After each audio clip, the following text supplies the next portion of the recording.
William Shakespeare is one of the most influential writers today. Known for his plays and sonnets, he was a writer of the 16th and 17th century, and his works are nothing but genius.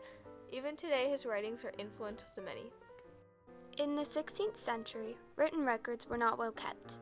Because of this, Shakespeare's early years are a little foggy, but many scholars have been able to piece together his early years to the best of their abilities.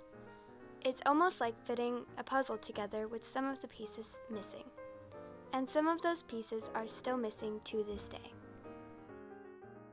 On that note, William Shakespeare's birthday is unknown. However, scholars have predicted it to be on April 26, 1564, because it is 3 days before his recorded baptism at the Baptismal Church in Stratford.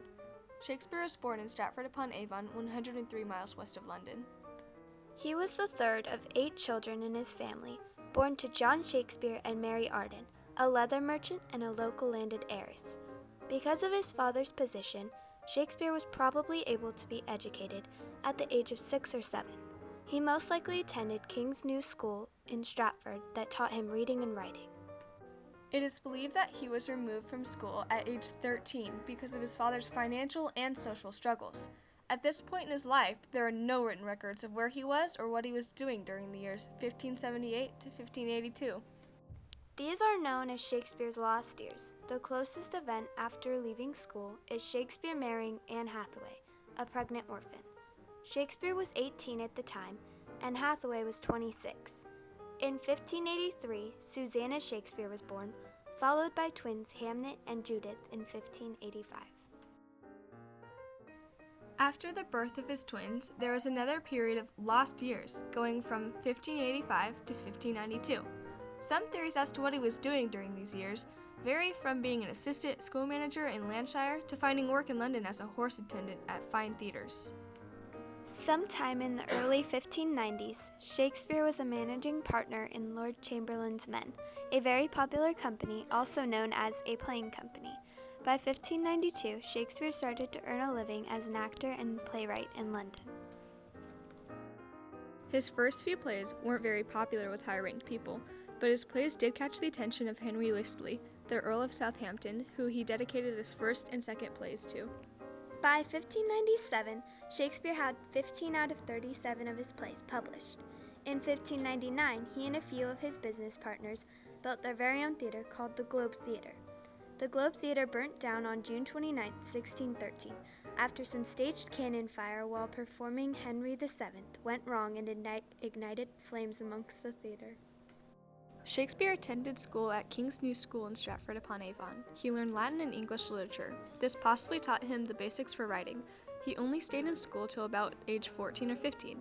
However, this knowledge does not quite compare to how he sounds in the plays and sonnets he wrote. This leads to the questions about if he was intelligent enough to write these works. Shakespeare was inspired by many things in his lifetime, ranging from poets like Geoffrey Chaucer, philosophers like Plutarch, and even one of his best friends, John Fletcher. Most people do not realize how much John Fletcher was an impact on Shakespeare's life, for they collaborated many times and edited each other's works. Shakespeare was also influenced by the world around him, whether it be real-life events that were happening during his time or the area that he lived in. Hamlet is Shakespeare's most well-known work of all time, and it was written around 1599 through 1601. It is the story of young Prince Hamlet who is plotting revenge against his uncle Claudius.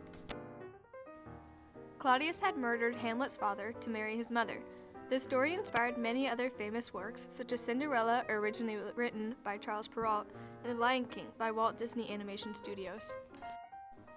Romeo and Juliet is another famous play written by Shakespeare around 1595.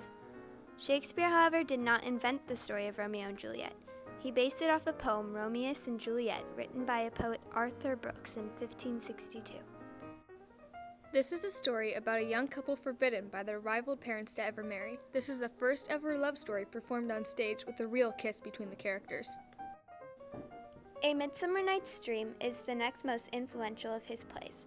This play is about Shakespeare's darkest nightmares of losing the one he truly loves, and then the dream becoming reality.